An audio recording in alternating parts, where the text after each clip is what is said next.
करोड़ से ज्यादा आदिवासी भाइयों को इसका सीधा लाभ मिला है, उनके जीवन में बदलाव आया है। इन क्षेत्रों में शिक्षा, स्वास्थ्य, इंफ्रास्ट्रक्चर, इसमें अभूतपूर्व सुधार हुआ है, क्योंकि हमने 110 जिलों पर विशेष फोकस किया है, उनका रेगुलर मॉनिटरिंग कर रहे हैं। यहां पर हमारे कुछ माननीय सदस्यों ने ट्राइबल सब प्लान की बात का जिक्र किया था। मैं ऐसे साथियों का अनुरोध करता हूं कि जरा समय निकाल करके किसी पढ़े लिखे व्यक्ति की मदद लेकर के बैठिए, जो बजट को अध्ययन कर सकता है, थोड़ा समझा सकता है, और आप देखेंगे तो पता चलेगा कि बजट में शेड्यूल्ड ट्राइब कंपोनेंट फंड्स, इसके तहत 2014 के पहले की तुलना में 5 गुना अधिक वृद्धि हुई है।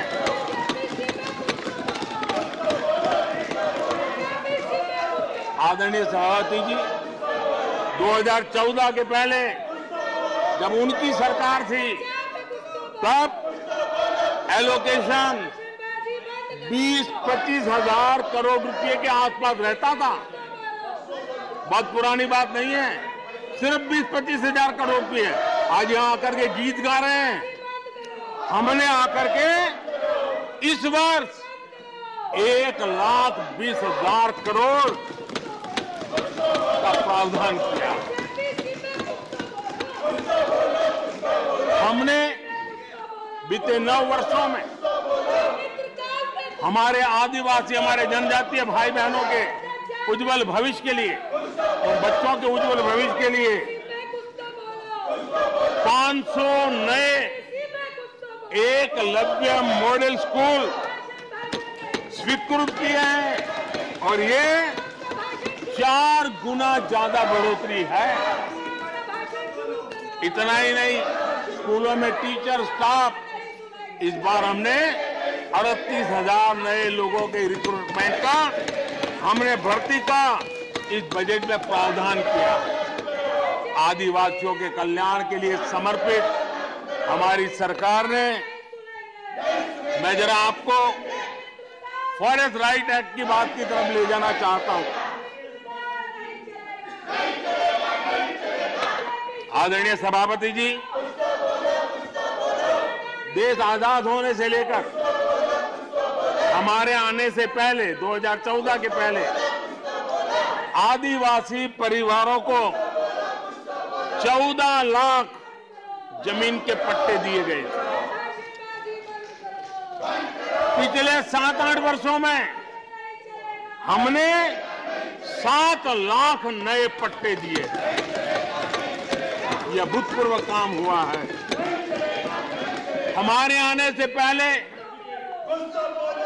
23,000 सामुदायिक पट्टे दिए गए थे, 23,000।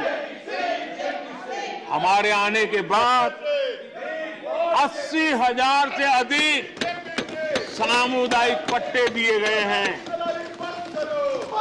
लिप सिंपैथी बता करके आदिवासियों की भावनाओं के साथ खेलने के बजाय अगर कुछ किया होता तो आज मुझे इतनी मेहनत न करनी पड़ती और ये काम पहले आराम से हो जाता, लेकिन ये उनकी प्रायोरिटी में नहीं था। आदरणीय सभापति जी,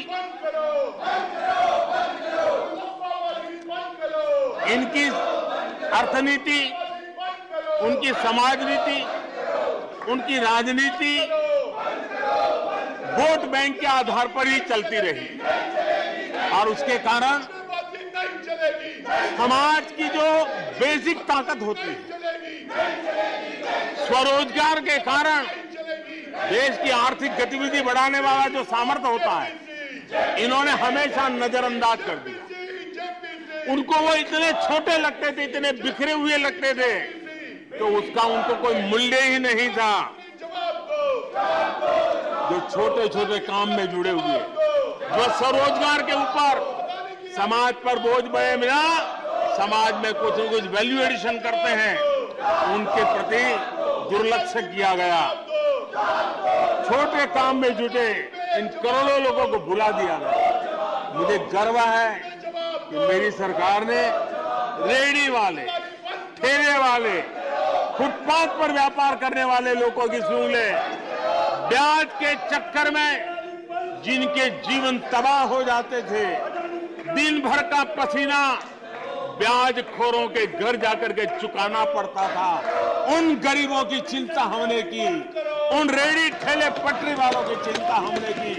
और आदरणीय सभापति जी, हमने इतना ही नहीं, हमारे विश्वकर्मा समुदाय जो समाज निर्माण के अंदर एक भूमिका देते हैं, जो अपने हाथ से औजार की मदद से कुछ न कुछ सृजन करते रहते हैं, समाज की आवश्यकताओं की बहुत बड़ी मात्रा में पूर्ति करते हैं। चाहे हमारा बंजारा समुदाय हो, चाहे हमारे गुमंत जाति के लोग हैं, हमने उनकी चिंता करने का काम किया है।